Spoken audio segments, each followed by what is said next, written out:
کلما دخل علیہا زکریا المحراب وجد عندها رزقا قال یا مریم انا لک ھذا قالت هو من عند اللہ ان اللہ یرزق من یشاء بغیر حساب ہنالک دعا زکریا ربہ قال رب هب لی من لدنک ذریۃ طیبہ انک سمیع الدعاء فنادته الملائکۃ وهو قائم یصلی فی المحراب ان اللہ یبشرک بیحییٰ مصدقا بکلمۃ من اللہ وسیدا وحصورا ونبیا من الصالحین قال رب انا یکون لی غلام وقد بلغنی الکبر وامرأتی عاقر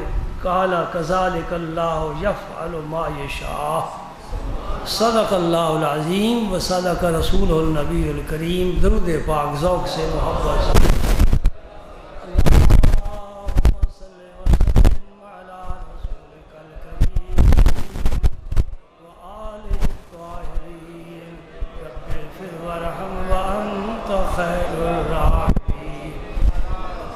ابھی خطبے میں آپ نے جو آیات کریمہ سماعت فرمائی ہیں یہ سورہ آل عمران کی ہیں۔ عمران نامی دو جلیل القدر انسان گزرے ہیں۔ ایک تو عمران ہیں حضرت موسیٰ علیہ السلام کے والد، وہ بھی بڑی شان والے، جن کا بیٹا پیغمبر ہو، جن کا بیٹا صاحب معجزات ہو، جن کا بیٹا صاحب کتاب ہو، اور جن کا بیٹا موسیٰ کلیم اللہ ہو، تو باپ بڑا ہوگا نا۔ اور دوسرے عمران وہ ہیں جو حضرت عیسیٰ علیہ السلام کے نانا ہیں۔ عیسیٰ علیہ السلام کی نانی صاحبہ کا نام ہے حنہ، اور نانا جی کا نام ہے عمران۔ عیسیٰ علیہ السلام خود بڑی شان والے، ان کی اماں جی حضرت مریم بڑی شان والی۔ یاد رکھنا پوری دنیا میں 5 عورتیں فضیلت والی ہیں، کوئی چھٹی عورت ان کا مقابلہ نہیں کر سکتی۔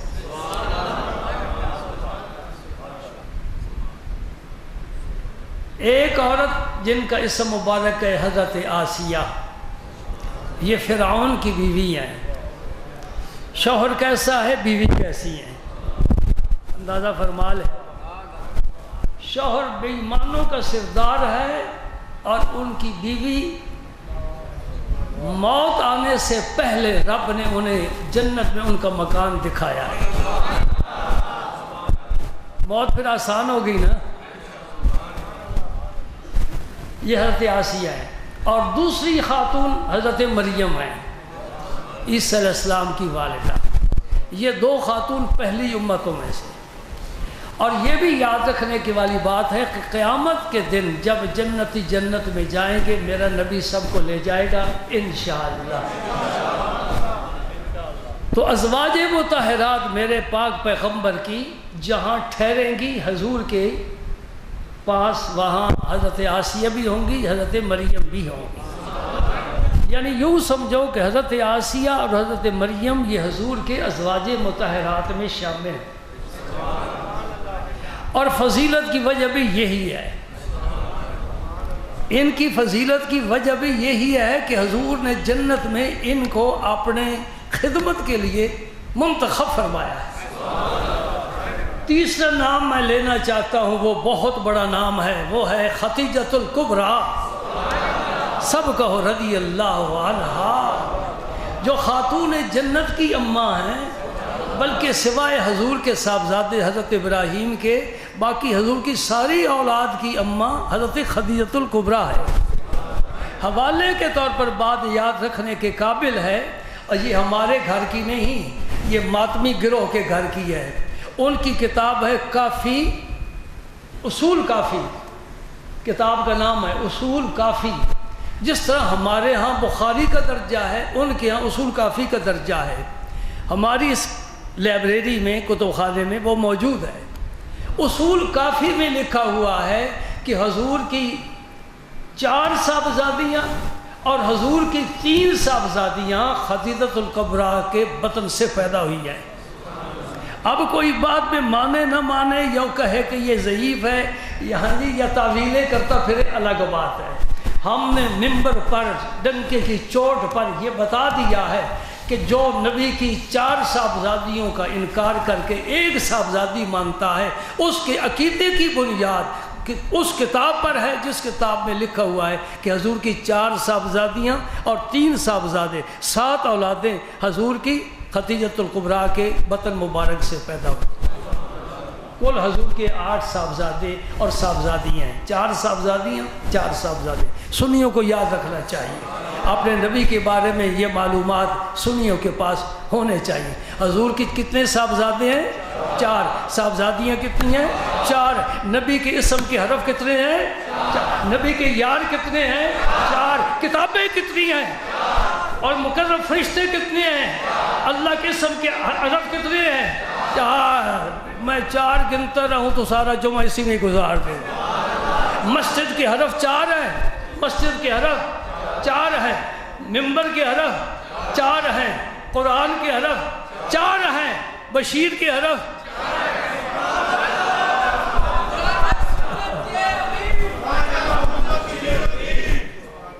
ہم 4 یاروں کو دوست رکھنے والے ہیں، 4 یاروں کو۔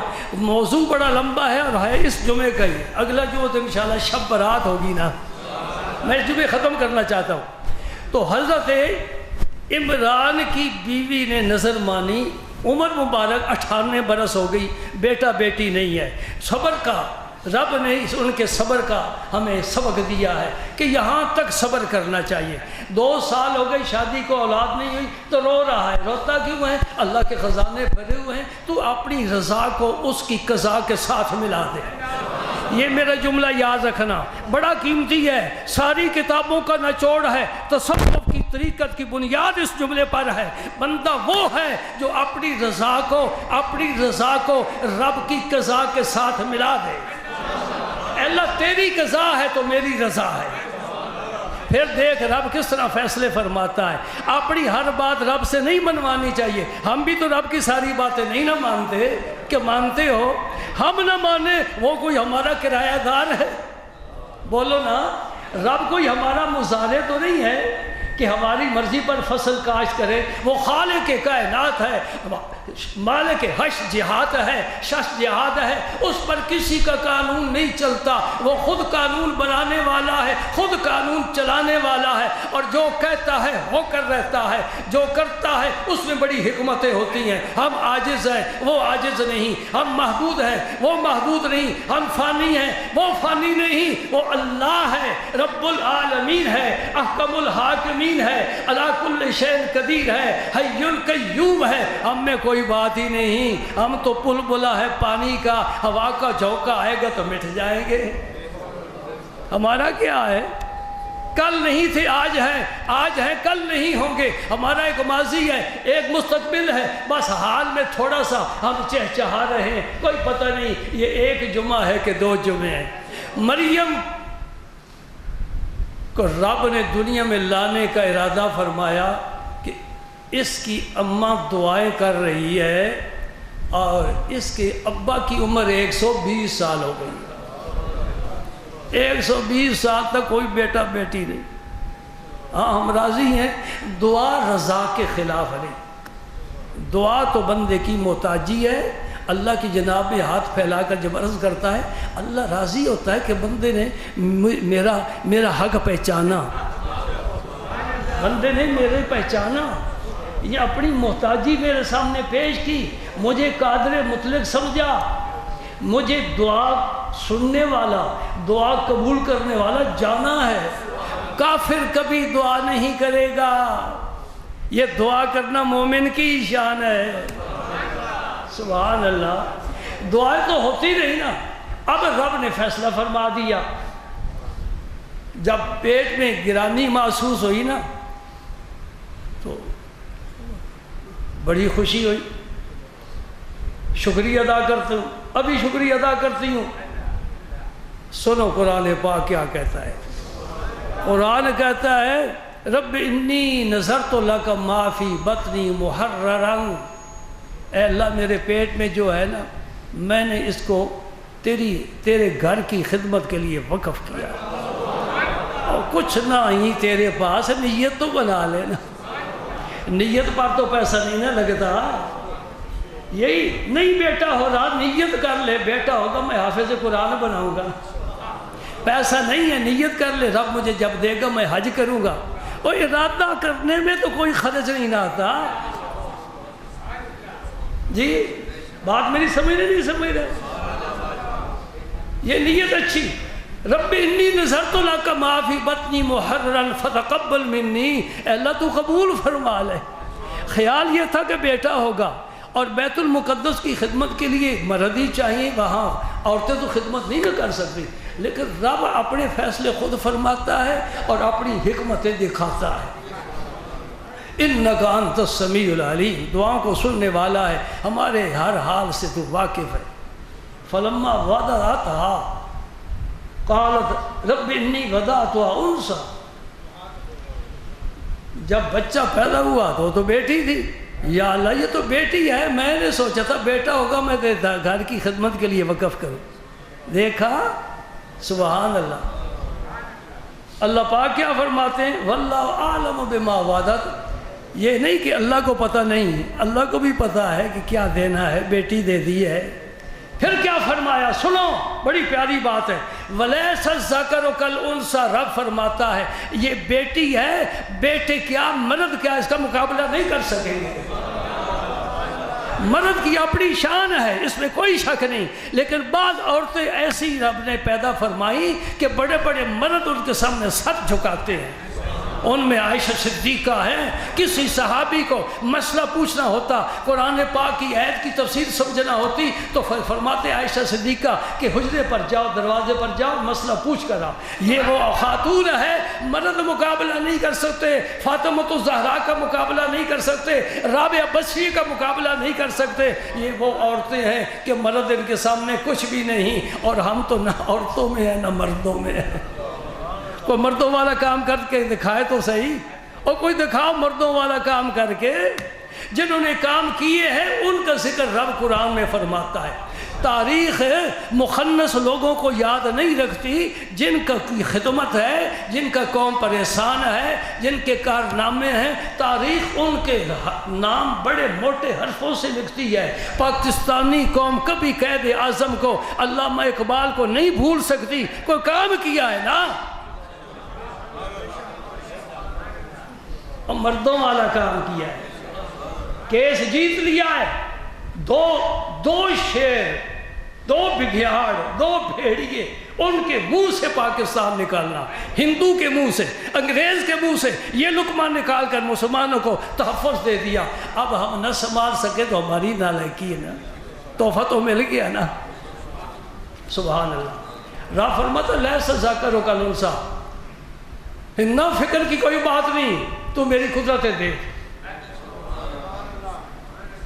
سبحان اللہ۔ رب نے فرمایا مرد اس کا مقابلہ نہیں کریں گے۔ ہنا نے نام رکھ دیا، انی سمیتھا مریم، میں نے اس کا نام مریم رکھا۔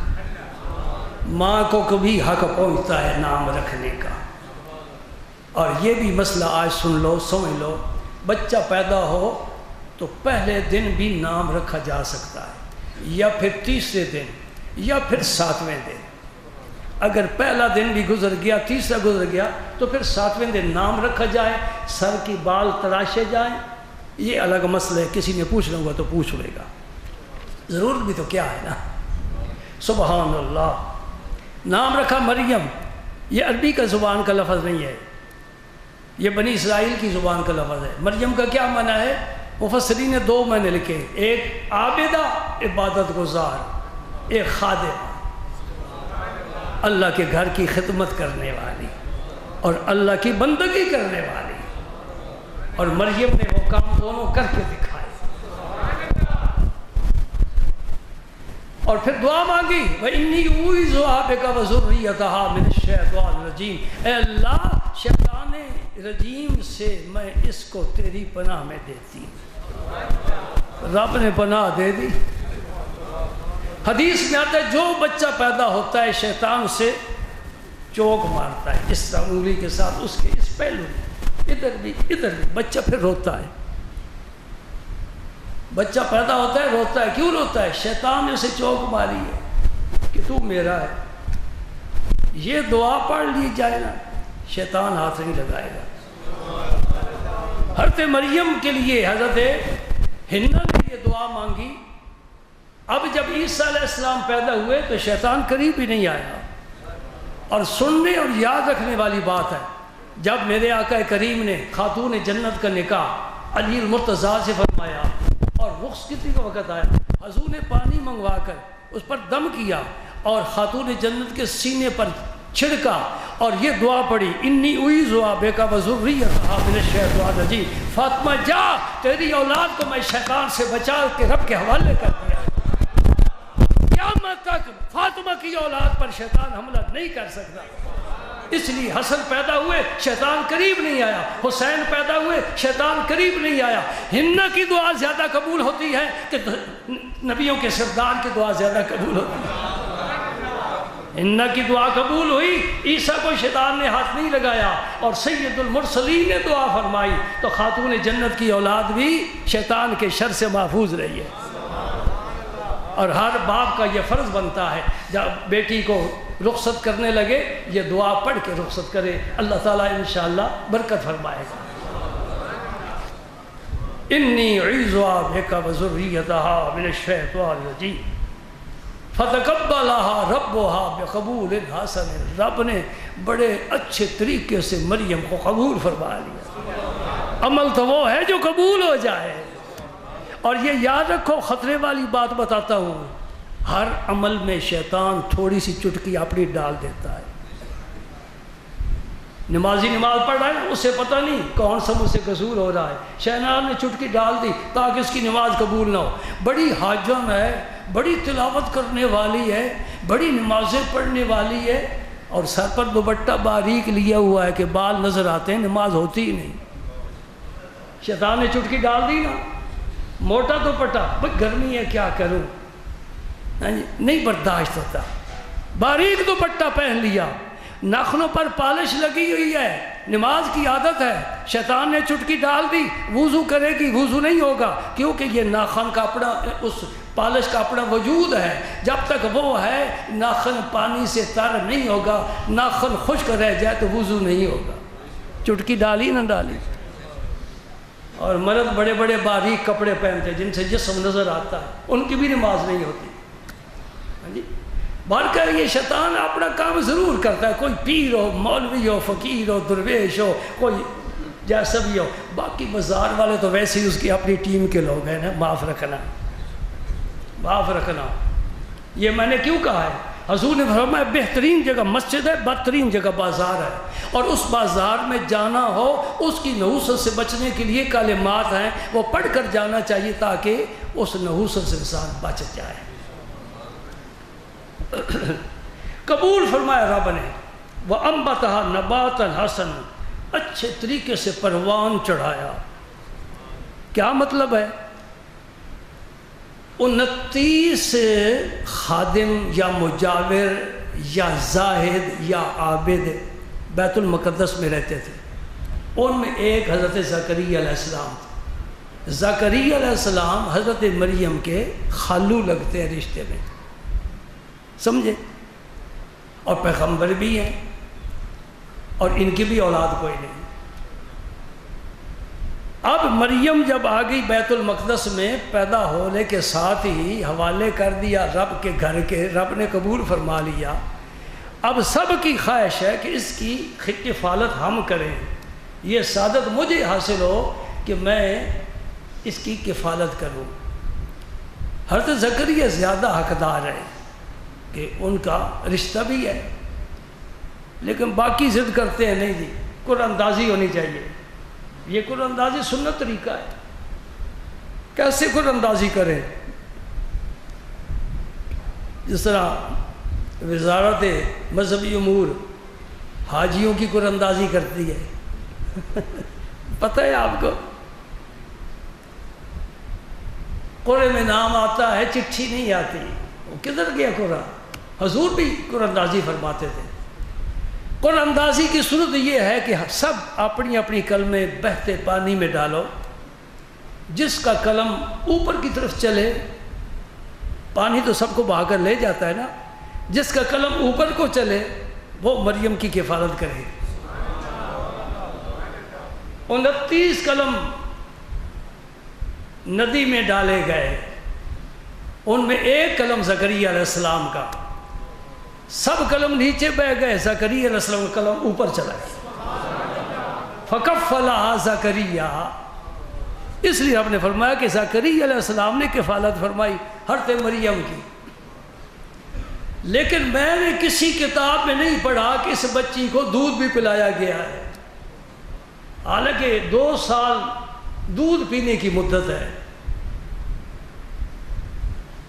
شیر خوار بچہ ہو بچی ہو، اسے وہ غذا تو ہم نہیں نہ دے سکتے جو بڑے کی غذا ہے، دودھ ہی غذا ہے۔ کوئی روایت میں نے نہیں پڑھی۔ پھر کیسے ہوا؟ میں نے اس آیت سے سمجھا ہے، وَأَنبَتَهَا نَبَاتًا حَسَنًا۔ آپ نے کہا بس یہ دنیا والا معاملہ نہیں ہے، یہ میرا اپنا معاملہ ہے، میں اس بچی کو پروان چڑھاؤں گا۔ دودھ پلاؤں یا دودھ کے بغیر ہی کا اپنی قدرت کا کام کر کے دکھا۔ دودھ کے بغیر بھی تو رب پروان چڑھا سکتا ہے نا۔ فَأَنبَتَهَا نَبَاتًا حَسَنًا۔ زکریا علیہ السلام نے مسجد میں ایک چھوٹا سا کیبن بنا دیا، اس میں حضرت مریم کو رکھا، اس کو لگا دیا تالا، وقت پر کھولتے اور انہیں جو غذا پہنچا سکتے تھے وہ پہنچاتے۔ لیکن یہ عجیب بات ہے، قرآن پاک کر رہا ہے کلما دخل علیہا زکریا المحراب وجد عندہا رزقا۔ حضرت کلما کا معنی ہے، یہ کہ طالب علم جانتے ہیں، جب بھی، ایک دفعہ نہیں، کلما جب بھی، جتنی دفعہ، جتنے دن میں جتنی دفعہ زکریا علیہ السلام نے مریم کا حجرہ کھولا، تالا کھولا، وجد عندہا رزقا، تو ان کے پاس رزق پہلے ہی موجود تھا۔ مفسرین لکھتے ہیں وہ رزق کیا تھا؟ وہ فرماتے ہیں پھل تھا، پھل فروٹ، اور وہ بھی غیر موسم کا، کیونکہ موسمی پھل تو ہر ایک کھلا سکتا ہے، مزہ تو تب ہے کہ غیر موسمی پھل کھلائے۔ آج کوئی کنوں کا تحفہ آپ کو دے تو آپ بڑے خوش ہوں گے نا، کیونکہ موسم نہیں کنوں کا، مالٹے کا موسم ختم ہو چکا ہے، اب تو کولڈ سٹوروں میں بھی نہیں ملتا نا۔ جب بھی جاتے زکریا علیہ السلام تو ان کے پاس رزق پاتے، تو حضرت مریم سے پوچھا، حضرت زکریا علیہ السلام نے کیا پوچھا؟ انا لاکے ہاذا، لاکے کا معنی تیرے لیے، یہ نہیں پوچھا کہ یہ کہاں سے آیا، فرمایا تیرے لیے یہ کہاں سے آیا؟ وہ معصوم بچی بول کر جواب دے رہی ہے، وہ من عند اللہ۔ زکریا کوئی آنے والا آیا نہیں، کوئی دینے والا دے سکتا نہیں، یہ میرا اللہ ہے مجھے دے رہا ہے۔ دیکھا رب نے کیسا قبول فرمایا کہ بچپن میں بھی وہ شعور پیدا ہو گیا کہ اس کائنات میں جو نظام ہستی چلا رہا ہے وہ فقط میرا اللہ ہے۔ اور یہ بڑا اعلیٰ عقیدہ ہے، بڑا اعلیٰ عقیدہ ہے۔ کوئی جن، کوئی پری، کوئی دیو، کوئی فرشتہ، کوئی کام کرنے والا نہیں، یعنی حتیٰ کہ کوئی پیغمبر بھی متصرف نہیں کائنات میں، بس اللہ ہی متصرف ہے۔ ہاں جتنا کسی کو اختیار دے دے وہ کر لیتے ہیں، یہ ہمارا عقیدہ ہے۔ کائنات میں متصرف حقیقت میں کون ہے؟ تھوڑے سے لوگوں نے کہا ہے، کوئی اور بھی ہے، اور محلے میں کوئی ہو سکتا ہے، نہیں کوئی ہے؟ کون ہے نظام چلانے والا؟ ہاں یوں کہو نا لطف آئے۔ تمہیں بعض علماء نے نشانہ بنایا ہوا ہے کہ یہ رب کو پہچانتے ہی نہیں، اس لیے میں آپ سے پوچھ رہا ہوں سورج کون چڑھاتا ہے؟ اللہ۔ چاند کس کے حکم سے چڑھتا ہے؟ ہوائیں کون چلاتا ہے؟ بارش کون برساتا ہے؟ رزق کون دیتا ہے؟ اولاد کون دیتا ہے؟ صحت کون دیتا ہے؟ یہی تو توحید کا عقیدہ ہے. پھر تمہیں مشرک کون کہتا ہے؟ بے ایمان ہے وہ شخص جو کلمہ پڑھنے والے کو مشرک ہے. وہ مشرک نہیں، وہ بے ایمان ہے انسان. یہ عقیدہ ہے توحید کا. رب نہ چاہے یہ ہوائیں نہیں چل سکتی، بادل آئیں بارش نہیں سکتے، سورج نکلے روشنی نہیں پھیلا سکتا. یہ سارا نظام ہستی کون چلا رہا ہے؟ کوئی شریک ہے؟ کوئی شریک ہے؟ لا شریک ہے، وحدہ ہے، احد ہے، صمد ہے، لم یلد ہے، لم یولد ہے. یہی عقیدہ ہے نا؟ الحمدللہ الحمدللہ. کلما دخل علیہا زکریا المحراب وجد عندہا رزقا قال یا مریم انا لک ھذا قالت هو من عند اللہ ان اللہ یرزق من یشاء بغیر حساب. میرا رب جس سے چاہتا ہے بغیر حساب کے رزق دیتا. عقیدہ ہونا چاہیے، عقیدہ ہونا چاہیے. کتنی مخلوق ہے صبح و شام کھانے والی، پورا دن کھانے والی، اور رات تو ہوتی ہی کہیں نہیں. روشنی جاتی ہے، ادھر جا رہی ہے، ادھر آ رہی ہے. سورج کے ساتھ ساتھ دن چلتا پھرتا ہے. ایسا ہی ہے نا؟ کتنی مخلوق ہے سمندروں میں، ہواؤں میں، فضاؤں میں، خشکی پر، جنگلوں میں. انسان کتنے ہیں، حیوان کتنے ہیں. سب کو روزی دینے والا ایک ہے. ایک ہے جو چیونٹی کو دیتا ہے، ہاتھی کو بھی دیتا ہے. کوئی ہاتھی بھوکا نہیں مرتا. کوئی ہاتھی، کوئی شتر مرغ، کوئی سی مرغ بھوکا نہیں مرتا. میں نے پڑھا ہے کہ سی مرغ 40 ہاتھی صبح کھاتا ہے، 40 ہاتھی شام کو کھاتا ہے. ایک سی مرغ کی 80 ہاتھی خوراک ہے دن کی، اور ایک تو ہے بھی نہیں. کتنے ہیں؟ رب دے رہا ہے، دیتا ہے، دیتا ہے. اور گجرات والوں دیتا ہے نا؟ تمہیں نہیں دیتا. تم نے خود ہی کمانا ہے. تمہیں نہیں دیتا، تم نے خود ہی کمانا ہے. اور اتنے روزی کے پیچھے نہ لگ جاؤ، اور روزی دینے والے کے پیچھے لگو. عقل کی بات کرو. روزی کے پیچھے نہ لگو، روزی دینے والے کے پیچھے لگو. مجھے رب محمد کی قسم ہے، گھر بیٹھے تجھے پلائے گا. یہ فقیر آپ کے سامنے بیٹھا ہے، زندگی بھر رزق کو تلاش نہیں کیا، رزق نے مجھے ہی تلاش کیا ہے. جہاں بھی میں ہوں رزق میرا وہاں پہنچا ہے، اور پہنچ رہا ہے. پہنچتا ہے کہ نہیں پہنچتا؟ میں آج حاجی صاحب سے خوشطبی صبح کر رہا تھا. میں نے کہا حاجی صاحب یہ مسجد کا کارپٹ دیکھو، مسجد کا ممبر دیکھو. جی یہ کتنا ہے؟ تقریباً 3 لاکھ کا ہے. 2 چیزیں ملائی جائے نا، کم از کم 3 لاکھ، ہو سکتا ہے زیادہ قیمت ہو. میں نے کہا یہ ایک دن کا کھیل ہے. یہ ایک دن کا کھیل ہے. میرے رب کا فضل ہے نا،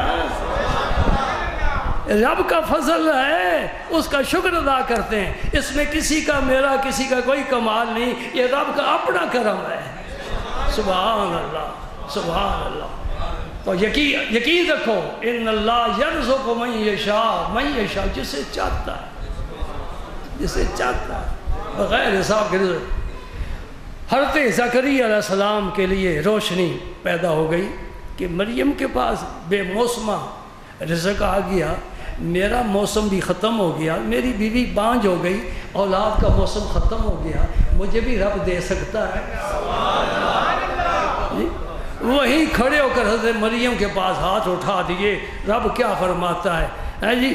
ہنالک دعا زکریا ربا. اس وقت زکریا علیہ السلام نے اپنے رب کو پکارا، رب حب لی من لدنک ذریۃ طیبہ انک سمیع الدعاء. اے اللہ اپنے خزانہ غیب سے اپنے بندے زکریا کو پاکیزہ اولاد عطا. یہ بے موسمہ پھل ہے، وہ بھی بے موسمہ پھل ہے، اسے دے رہا ہے. زکریا کو بھی عطا فرما دے. ایک مسئلہ یہاں سمجھ کے جا، مریم کے پاس کیوں دعا مانگی؟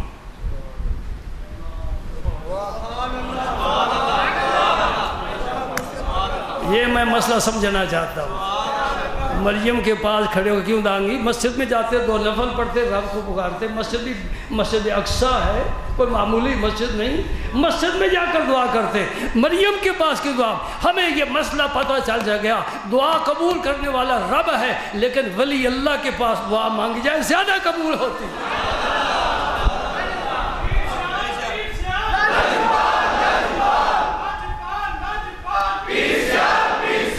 حضرت مریم ولیہ ہے، ولی اللہ ہے، ولیہ ہیں، پیغمبر کی ماں ہیں، بننے والی ہیں، ان کے پاس کھڑے ہو کر دعا مانگی۔ میں سمجھ گیا مسئلہ کہ زندہ ولی ہو یا مزار والا ہو، اس کے پاس دعا مانگو گے زیادہ قبول ہوگی۔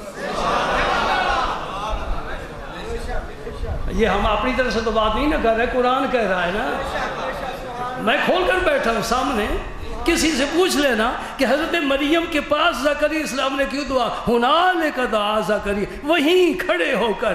ہنالک کا لفظ نہ ہوتا تو مولوی کو گنجائش مل جاتی، نہیں جا کر مسجد میں نفل پڑے تھے تو پھر دعا مانگی تھی۔ ہنالک کہتے نا جی مولوی جی نہیں، آگے پیچھے نہیں گئے، وہیں کھڑے ہو کر دعا مانگی۔ سبحان اللہ۔ فنادتہ الملائکہ، اللہ کے فرشتے نے پکارا، دعا ختم ہوئی، رب نے فرشتے کو کہا بشارت سنا دو۔ رحم کی گھڑی ہے۔ یہاں بھی ایک نقلہ بتانا چاہتا ہوں، ملائکہ جمع ہے اور پکارنے والا صرف جبریل امین ہے، تو ایک کے لیے جمع کا صیغہ نہیں استعمال ہوتا۔ فنادتہ الملائکہ وہو قائم یصلی فی المحراب، وہ نماز پڑھ رہے تھے اپنی جگہ پر، اس وقت فرشتے نے پکارا۔ کس نے؟ جبریل امین نے۔ یہ ایک ہے، صیغہ جمع کا ہے۔ جب رب ادب کرنے کا طریقہ ہمیں بتا رہا ہے نا، فنادتہ الملائکہ، تو نے کہا، تم نے کہا، آپ نے کہا، لفظ ہے نا، اسی ایک ہستی کو تو بھی کہہ سکتے ہو، تم بھی کہہ سکتے ہو، آپ بھی کہہ سکتے ہو۔ یہاں آپ کا لفظ نہیں استعمال ہوتا، بزرگوں کے یہاں استعمال ہوتا ہے، یہ ادب کا لفظ ہے۔ آپ نے فرمایا، میرے ابا جی نے فرمایا۔ دوستو یہ لفظ استعمال کیا کرو، یہ پڑے پڑے زنگ آلود ہو جائیں گے تو ختم ہو جائیں گے، ان کو استعمال کیا کرو۔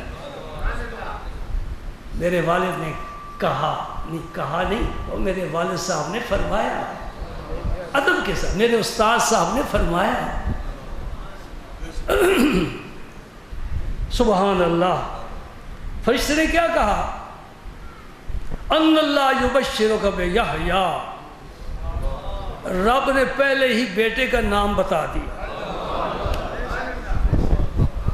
اس سے ہمیں پتہ چل گیا کہ بیٹا پیدا ہونے والا ہو تو پہلے بھی نام رکھا جا سکتا ہے، ضروری نہیں کہ بیٹا پیدا ہو تو بعد میں رکھا۔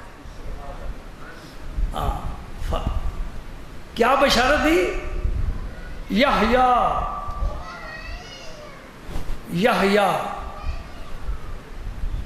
قرآن پاک میں دوسری جگہ ارشاد فرمایا کہ اے زکریا، آج دن تک یہ نام کسی کا نہیں رکھا گیا، اولاد آدم میں سے یہ نام کسی کا نہیں رکھا گیا، فقط تیرے فرزند کے لیے ہم نے محفوظ رکھا ہے۔ جس طرح میرے نبی پاک کا اسم مبارک محمد صلی اللہ علیہ وسلم رب نے محفوظ رکھا ہے، پورے عرب میں کسی کا یہ نام نہیں ہوا، سرکار کا جو اسم مبارک تھا رب نے حضور کے لیے ریزرو رکھا، مخصوص صرف آپ کے لیے۔ سبحان اللہ۔ پھر رب نے فرمایا مصدقم بکلمات من اللہ، اللہ کی طرف سے ایک کلمہ ہے، اس کی تصدیق کرنے والا ہوگا تیرا بیٹا۔ یحییٰ علیہ السلام اور حضرت عیسیٰ علیہ السلام خالہ زاد بھائی ہیں۔ عیسیٰ علیہ السلام عمر میں چھوٹے ہیں، یحییٰ علیہ السلام بڑے ہیں، تو فرمایا یحییٰ پیدا ہوگا زکریا کا فرزند، اور وہ عیسیٰ علیہ السلام کی تصدیق کرے گا کہ واقعی یہ خدا کا نبی ہے۔ یہ غیب کی خبر رب نے اپنے پیغمبر کو عطا فرما دی۔ وَسَيِّدًا، یہ سردار ہوگا تیرا فرزند، سید کا معنی سب اس کی پیروی کریں گے، متبع ہوں گے۔ اور آخری وصف کیا ہے؟ وَحَسُورًا، حسور اسے کہتے ہیں جس کے دل میں عورت کی طرف کوئی رغبت پیدا ہی نہ ہو۔ اور یہ بہت مشکل کام ہے۔ میلان جنسی ہر آدمی کی فطرت میں ہے، اور اسی وجہ سے حضرت یحییٰ علیہ السلام نے زندگی بھر شادی ہی نہیں کی۔ پیغمبروں میں سے یہ ایک پیغمبر ایسے بھی ہے جنہوں نے، تو یہ بھی مسئلہ سن لے ہو، شادی نکاح، نکاح من سنتی سب کو یاد ہے جی، اور اس کے بعد نکاح کی جو مشکلات ہیں وہ کسی کو نہیں پتہ ہوتا۔ نکاح کرنے کے بعد پھر کیا مشکلات آتی ہیں۔ آدمی کنویں میں ایک دفعہ چھلانگ تو لگا جاتا ہے نا، لیکن 100 لگائے چھلانگے تو باہر نہیں نکل سکتا۔ یہ سمجھنا چاہیے کسی عالم سے، نکاح کرنا بعض حالات میں واجب ہے، سنت نہیں ہے۔ سنت ہے عام حالات کے مطابق، اور بعض حالات میں نکاح کرنا مکروہ ہے اور ناجائز ہے۔ بہرکیف جوان کبھی یہ مسئلہ نہیں سنے گا، وہ کہے گا بس سنت ہے ٹھیک ہے، میں نے اور کوئی سنت پر عمل کروں نہ کروں، اس پر ضرور عمل کروں گا۔ ایک دفعہ کر گیا نا تو پھر میری بات یاد رکھو، علی المرتضیٰ نے فرمایا کہ نکاح کے ساتھ کچھ لوازمات ہیں۔ وہ کیا لوازمات ہیں؟ فرماتے ہیں کہ لزوم و مہر، لزوم و مہر، یعنی جب نکاح کیے تو مہر واجب ہو گیا۔ اب لڑکی والوں کی مرضی ہے، وہ 50,000 رکھتے ہیں، لاکھ رکھتے ہیں زیادہ، یا کم و بیش، یا زیور وغیرہ، یا کوئی مکان، کوئی پلاٹ، جو بھی شرط رکھ لیں انہیں حق پہنچتا ہے۔ دولہا صاحب تو اب آمادہ ہیں، کہتے ہیں جو بھی مانگے میں دینے کے لیے تیار ہوں، میرا دین ایمان بچ جائے، سب کچھ داؤ پر لگانے کے لیے تیار ہوں۔ تو فرماتے علی المرتضیٰ پہلی خرابی نکاح کی کیا ہے؟ لزوم و مہر۔ اور پھر فرماتے ہیں لذت و شہر، 1 مہینہ ہی خوش باش رہے گا جی، اس کے بعد پھر اس کا حال وہ پہلا نہیں رہے گا، کچھ نہ کچھ حالات بدلنے شروع ہو جائیں گے۔ دوسری بات یہ ہے۔ تیسری بات کیا ہے؟ فرماتے ہیں کہ کسر و زہر، پھر پیٹھ میں درد شروع ہو جائیں گے۔ یہ حضرت علی المرتضیٰ فرما رہے ہیں، میں تو ترجمہ کر رہا ہوں نا۔ یہ تیسری خرابی ہے نکاح کی، کسر و زہر۔ اور چوتھی خرابی کہ غموم و دہر، پھر ساری زندگی پریشانی ہی پریشانی ہے جی۔ فرمایا حسوراً، یحییٰ کے دل میں کبھی عورت کا خیال آئے گا ہی نہیں۔ ایک حوالہ میں آپ کو اپنا پیش کرنا چاہتا ہوں۔ حضور خواجہ شمس العارفین پیر سیال اعلی حضرت رضی اللہ تعالیٰ عنہ کے ملفوظات کی ایک کتاب ہے، اس کا نام ہے مرآت العاشقین۔ وہ کتاب اصل میں فارسی میں ہے، میرے چچا زاد بھائی تھے، انہوں نے اس کا اردو میں ترجمہ کیا ہے، چھپ گئی ہے، عام مارکیٹ میں ملتی ہے۔ مرآت العاشقین، مرآت کہتے ہیں آئینے کو۔ انہوں نے مجھے کہا تھا کہ میں ترجمہ کرنا چاہتا ہوں، اس کا نام کوئی تجویز کرو۔ میں نے اس کا ترجمہ، نام کا ترجمہ کیا آئینہ عشاق۔ یہ لفظ بلفظ ترجمہ ہے۔ مرآت کا ترجمہ آئینہ اور عاشقین کا ترجمہ عشاق، آئینہ عشاق، یعنی عاشقوں کو اس میں اپنی شکل و صورت نظر آئے گی، لیکن انہوں نے وہی نام ہی رکھنا مناسب سمجھا، مرآت العاشقین کے نام سے وہ کتاب مارکیٹ میں مل جاتی ہے، فارسی میں ہے۔ اب فارسی مشکل ملے گی، البتہ میرے پاس اصل فارسی موجود ہے، جس کو چھپے ہوئے کم از کم بھی 1 صدی ہو چکی ہے، پرانی کتاب ہے۔ اس میں اعلیٰ حضرت نے اپنے ایک مرید اور خلیفے کے بارے میں اپنا تأثر لکھوایا ہے۔ وہ کیا ہے؟ یہ جو مولوی صاحب بیٹھے نا، مولوی صاحب، یہ حاجی حرمین شریفین بھی ہیں، میں اس کا ترجمہ پیش کر رہا ہوں۔ حاجی حرمین شریف بھی ہیں، حافظ قرآن بھی ہیں، عالم دین بھی ہیں، اور آخری بات آپ نے فرمائی کہ ابھی تک عمر مبارک آپ کی 60-70 سال کے قریب ہو چکی تھی۔ وہ مولوی صاحب کی عمر بتا رہا ہوں۔ حضرت خواجہ شمس العارفین نے فرمایا ابھی تک ان کے دل میں عورتوں کی محبت نہیں پیدا ہوئی۔ بہت بڑی پیر کی نظر اپنے مرید کے دل پر ہے۔ اب اب تک ان کے دل میں عورتوں کی محبت پیدا نہیں ہوئی۔ مجھ سے پوچھو وہ مولوی صاحب کون ہے؟ جن کا میں پوتا ہوں۔ یہ خواجہ معظم الدین ہے رحمت اللہ علیہ، جن کے متعلق پیر سیال نے فرمایا، اور یہ بہت بڑی سند ہے۔ پیر اپنے مرید کو ایسی سند نہیں دیتا۔ خلیفہ شہرت پا گئے، بڑے پا گئے، بڑے پھیل گئے، بڑے اونچے چلے گئے، لیکن اپنے پیر کی سند خواجہ معظم الدین کے پاس۔ اور آخری بات ایسید کی، وَنَبِيًّا مِّنَ الصَّالِحِينَ، زکریا تیرا یہ یحییٰ فرزند نبی ہوگا، سید ہوگا، حصور ہوگا، نبی ہوگا، اور میرے مقربین میں سے ہوگا۔ صالحین کا معنی جو سزاوار قرب ہیں۔ الحمدللہ میں نے غالباً یہاں تک کی تلاوت کی تھی، یہ پورا صفحہ آج میں نے قرآن پاک کا آپ کے سامنے جو کچھ میں سمجھا مختصر بیان ہو گیا۔ اس میں جو کچھ بیان ہوا، اب اس سے جو خلاصہ نکلتا ہے اس کو اخذ کرنا، ذہن نشین کرنا، اور اس کو اپنے اعتقاد کی بنیاد بنانا، اور اس کو اپنے عمل میں رکھنا، یہ آپ کا کام ہے۔ کوئی مشکل آئے، نفل 2 پڑھو، 500 دفعہ درود پاک پڑھو، اللہ کی جناب میں اس کے حبیب کا وسیلہ پیش کر کے دعا مانگو۔ جو بہترین طریقہ ہے میں آپ کو وہ بتا رہا ہوں، بہترین، تو اس سے بہتر کوئی طریقہ میرے نبی کی شریعت میں نہیں آیا۔ میں تمہیں قیمتی نسخے چھانٹ کر دیتا ہوں جی، کسی دربار پر جا کر دھاگا باندھنے کی کوئی ضرورت نہیں ہے۔ درباروں پر جاؤ، ضرور جاؤ، اللہ کے ولی ہیں، زیارت کرو، وہاں جا کے بھی دعائیں مانگو، اور سمجھ نہیں سمجھ رہے، مزار پر جا کر رب سے ہی دعا مانگو، اور مزاروں پر چاندی کے بت بنا کر شاہ دولت صاحب پر نہ رکھو، یہ حرام ہے شریعت میں، بلکہ بہت حرام سے بھی آگے کام ہے، اس کو ختم کرو۔ اور کسی ولی اللہ کی مزار پر جاؤ، کبھی سجدہ نہ کرو، خدا کی قسم یہ سجدہ نہ اللہ کو پسند ہے، نہ اللہ کے رسول کو پسند ہے، اور نہ قبر والے ولی اللہ کو پسند ہے۔ تو ایسا کام کیوں کرے جو شریعت میں جائز نہیں ہے؟ میں واضح بات کر رہا ہوں، کسی مزار پر جا کر اپنی پیشانی نہ رکھو، بالکل سجدہ نہ کرو، یہ حرام ہے، حرام ہے، حرام ہے۔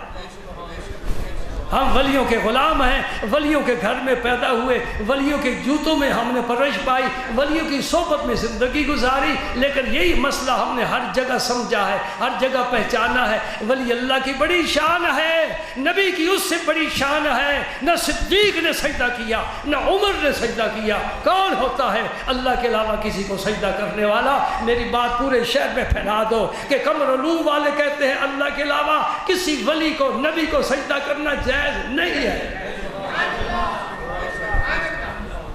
جو ہمارے متعلق ہے کہ یہ سمجھتے ہیں کہ ان کے عقیدے خراب ہیں، وہ ہمارے سامنے آ کر بات کریں، پوچھیں ہم سے۔ قرآن کے علاوہ کوئی بات کر جاؤں تو تختہ دار پر لٹکائے جانے کے قابل ہوں، گولی کا نشانہ بننے کے قابل ہوں۔ اگر قرآن میری بات قرآن ہے اور قرآن کی بات میری بات ہے تو پھر کہو ہاں الحمدللہ ہمیں اچھا سبق مل گیا ہے۔ ہم مزاروں پر جاتے ہیں، سلام پیش کرتے ہیں، دعائیں مانگتے ہیں، کس سے؟ اللہ سے۔ دعائیں کس سے مانگتے ہیں؟ اللہ سے۔ یہ عقیدہ ہے، پکا رکھو، دائیں بائیں بالکل نہیں ہونا، ڈاواں ڈول نہیں ہونا، مذبذب نہیں ہونا، پختہ رکھو، پختہ عقیدہ پختہ رکھو۔ ہاں ولی اللہ کو وسیلہ پیش کر سکتے ہو۔ اے اللہ میں تیرے نیک بندے کے پاس آیا ہوں، اس کی جناب میں تیری جناب میں ہاتھ اٹھا رہا ہوں، اس کے طفیل میرا یہ کام کر دے، میری مشکل آسان کر دے۔ مشکل آسان اللہ ہی کرے گا۔ یہ ہم پر بہتان ہے۔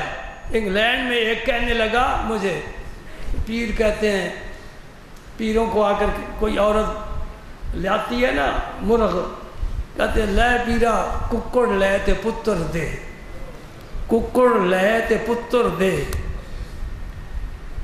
میں کہ میں بھی پیروں کے خاندان میں سے ہوں، آج تک مجھے کسی نہیں کہا، اور پیروں کے پاس بیٹھتے ہیں، کبھی کسی مرید کی زبان سے یہ کلمہ سننے، یہ ان لوگوں نے من گھڑت باتیں بتائی، من گھڑت باتیں بنا کر انہوں نے پتہ نہیں کتنے لوگوں کو گمراہ کیا ہے۔ اللہ ان ظالموں کے شر سے بچائے جو ولیوں کے پیچھے ہاتھ دھو کر لگے ہوئے ہیں۔ میں اٹھتے اٹھتے ایک بات کہہ کر جانا چاہتا ہوں،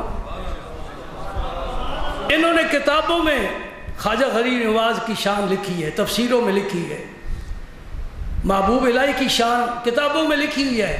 میں کہتا ہوں ظالم ممبر پر کیوں نہیں بیان کرتا؟ پتہ ہے نا کہ یہ کتابوں تک نہیں پہنچ سکتے۔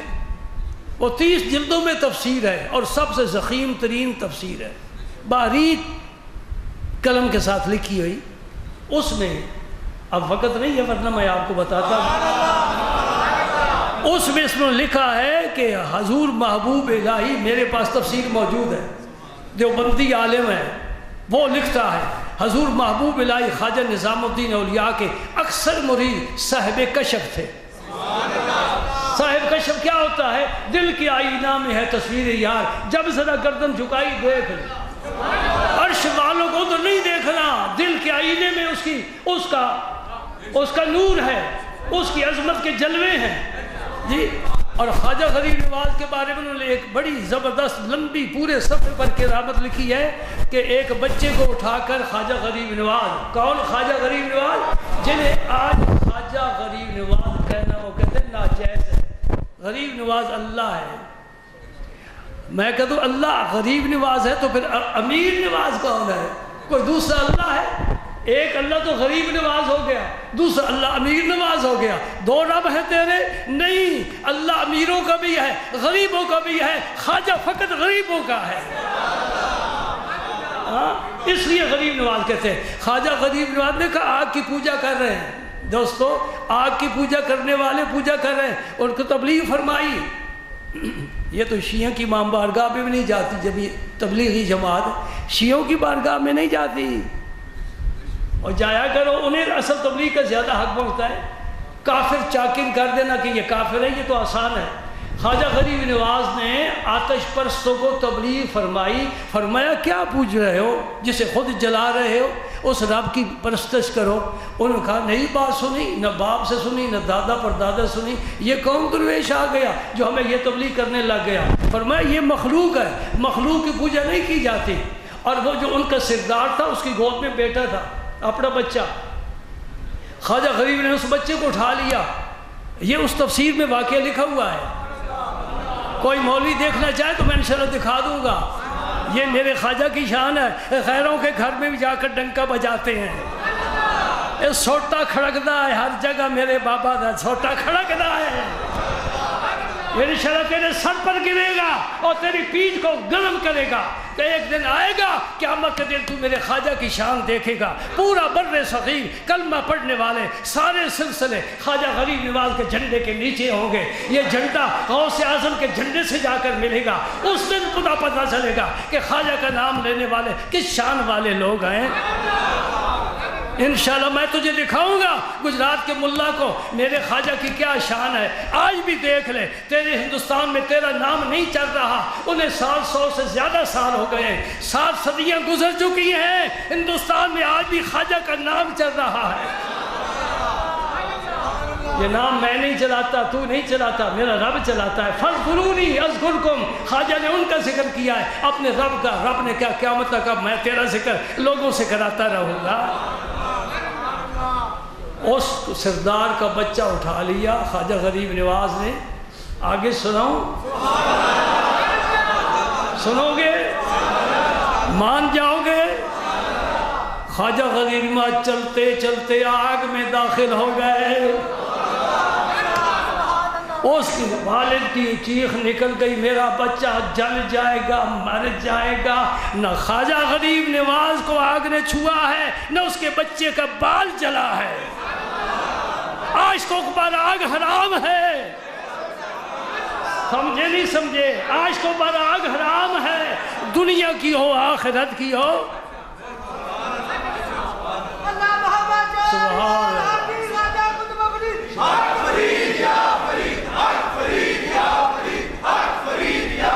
ہاں میرے دوست، میرا سبق یاد رکھ لے، اور پھر کیا ہوا؟ کب کافی دیر گزر گئی، سب دیکھ رہے ہیں، شعلے دائیں بائیں آگے پیچھے اٹھ رہے ہیں، یہ ایک نووارد درویش کھڑا ہے بچے کو لے کر صحیح سلامت۔ جب باہر نکلے، ہاں اس کو تبلیغ کہتے ہیں۔ اے خوشامد کر کے، من کر کے کسی نے کہنا کہ آؤ دین کی باتیں سنو، اس کو تبلیغ کہتے ہیں۔ جتنا مجمع تھا، خواجہ غریب نواز باز نکلے، فرماتے ہیں پڑھ لا الہ الا اللہ محمد رسول اللہ، یہ میرے رب کی شان ہے، میرے نبی کے دین کی صداقت ہے۔ آگ گلزار اگر ابراہیم پر ہو سکتی ہے، اس امت کے ولی پر بھی ہو سکتی ہے۔ سارا مجمع کلمہ پڑھ گیا، آگ بجھا دی گئی اور ہمیشہ کے لیے آتش کدہ ٹھنڈا ہو گیا۔ تو بھی کوئی ایک آتش کدہ ٹھنڈا کر کے مجھے دکھا جی۔ یہ اس تفسیر مواہب الرحمن، اس تفسیر کا نام ہے، اس میں یہ واقعہ لکھا ہوا ہے۔ ان کے گھر سے میں تحفہ لے کر آپ کے پاس پیش کر رہا ہوں۔ تو میرا سوال تو یہ ہے کہ تو کلمہ تو خواجہ غریب نواز کا دیا ہوا پڑھتا ہے، بابا فرید کا دیا ہوا پڑھتا ہے، تو نے کسی مدرسے کا نام بھی جامعہ فریدیہ لکھا ہے، جامعہ معینیہ رکھا ہے؟ نہیں۔ تو معلوم ہوا تیری فیکٹری الگ، یہ دو نمبر بال بنا رہی ہے۔ جہاں یہ نام ہوں گے ایک نمبر، جہاں بابا غریب نواز کا نام ہوگا ایک نمبر، جہاں خواجہ کا نام ہوگا ایک نمبر، جہاں معین الدین اجمیری کے خلفاء کے نام ہوں گے ایک نمبر مال، ایک نمبر عقیدہ، ایک نمبر عمل۔ ہاں بس یہ یاد رکھو، یہ پرانا ہمارا طریقہ چلا رہا ہے۔ اچھا بوڑھے بھی بیٹھے ہو، جوان بھی بیٹھے ہو، آج سے 30 سال پہلے تمہارے گجرات میں کوئی رفع یدین کرنے والا تھا؟ کوئی نہیں تھا جی؟ کوئی کہنے والا تھا کہ 11ویں حرام ہے؟ معلوم ہوا کہ وہ طریقہ صحیح تھا، اب نیا طریقہ آ گیا، یہ بدعت ہے۔ میں تمہیں اپنی بات بتاؤں، میں سکول پڑھتا تھا، اس وقت جو سکول میں اسمبلی میں نعت پڑھی جاتی تھی، پہلی کلاس سے لے کر 8ویں کلاس تک، مڈل سکول تھا نا ہمارے، 8 سال ہم ایک ہی نعت پڑھتے رہے۔ اور نعت کیا ہے؟ تو ٹیچر بھی تھے نا، کوئی مخالف نہیں تھا۔ محبت غیر سے تیری چرا لو یا رسول اللہ، مجھے اپنا ہی دیوانہ بنا لو یا رسول اللہ، لگا تکیہ گناہوں کا پڑا دن رات سوتا ہوں، مجھے خواب غفلت سے جگا لو یا رسول اللہ، یا رسول اللہ، یا رسول اللہ۔ پورے سکول میں جتنے ماسٹر تھے، ایک ماسٹر بھی ایسا نہیں کہا کہ وہ کہے یا رسول اللہ کہنا ناجائز۔ بڑی پیٹی پکی بات میں تمہارے حوالے کر رہا ہوں۔ آج کوئی سکول نہیں، کوئی کالج نہیں، کوئی یونیورسٹی نہیں جس میں آدھے سے زیادہ ٹیچر ہیں جو کہتے ہیں کہ یا رسول اللہ کہنا ناجائز۔ اب میں سوچتا ہوں کہ میرے بچپن میں جو میرے والدین نے مجھے دین دیا ہے وہ صحیح ہے کہ آج کے ملا کا دین صحیح ہے؟ وہ صحیح ہے نا؟ تو پھر اس پر پکے رہو۔ کوئی فتوے لگاتا ہے، لگاتا رہے، تیرا کام ہے فتوے لگانا، ہمارا کام ہے رسول اللہ کو پکارنا۔ ہم یا رسول اللہ کے نعرے لگائیں گے اور ضرور لگائیں گے، اور دونوں ہاتھ اٹھا کر لگائیں گے اور اونچے بلند ہو کر لگائیں گے، یا رسول اللہ، یا رسول اللہ، یا رسول اللہ، یا حبیب اللہ، یا رسول اللہ، یا رسول اللہ، یا رسول اللہ، یا رسول اللہ، یا رسول اللہ۔ توحید اپنے مقام پر، رسالت اپنے مقام پر، نبی کی عظمت، نبی کی عزت، نبی کی عظمت، اس کا یقین کرنے سے توحید میں فرق نہیں آتا۔ توحید رب کی الگ ہے، نبی کی رسالت الگ ہے۔ اگر ایسا ہوتا کہ ملانے سے شرک ہوتا تو کلمہ صرف لا الہ الا اللہ ہوتا، کبھی محمد رسول کلمے میں شامل نہ ہوتا۔ اور یہ اسی کتاب میں لکھا ہوا ہے، تفسیر مواہب الرحمن میں، جو دیوبندی عالم ہے وہ کہتا ہے کہ صرف لا الہ پڑھنے سے مسلمان نہیں ہوتا جب تک محمد الرسول اللہ نہ پڑھے صلی اللہ علیہ وسلم۔ تو سمجھ آ گئی کہ لا الہ توحید ہے۔ توحید مکمل کب ہوتی ہے؟ جب رسالت شامل ہوتی ہے، اب توحید مکمل ہوتی ہے۔ ہاں وقت ہو گیا، علامہ اقبال کے کہ مصرع سنو تو پھر نماز پڑھتے ہیں۔ وہ کہتے ہیں لا الہ تیغ است، تیغ تلوار کو کہتے ہیں، لا الہ تیغ است دم او عبدہ، محمد رسول اللہ کی جگہ عبدہ، لا الہ تیغ است دم او عبدہ، دم کا معنی کیا ہے؟ اس کی دھار، تلوار کی دھار۔ معنی یہ ہوا کہ لا الہ تلوار ہے، محمد رسول اللہ اس کی دھار ہے، اور کاٹتی دھار ہے، دھار نہ ہو تو تلوار بیکار ہے، نہیں سمجھے؟ لا الہ تیغ است دم او عبدہ، لا الہ تلوار ہے، محمد عربی اس کی دھار ہے، اور دھار کے سامنے یہ گردن نہیں رکھنا چاہتے، یہ عاشقوں کا کام ہے۔ ہاں تیرا ہاتھ سلامت رہے، تیرا خنجر سلامت رہے، کہ تو گردن آزما، تو میری گردن پر اپنا وار کر، یہ حاضر ہے، تیرا خنجر سلامت رہے، تیرا ہاتھ سلامت رہے۔ اگر میری گردن تیری پسند میں آ جائے، تیرے شکار میں آ جائے، تیرے وار میں آ جائے، تو میری خوش قسمتی ہے۔ چلو سنتیں پڑھ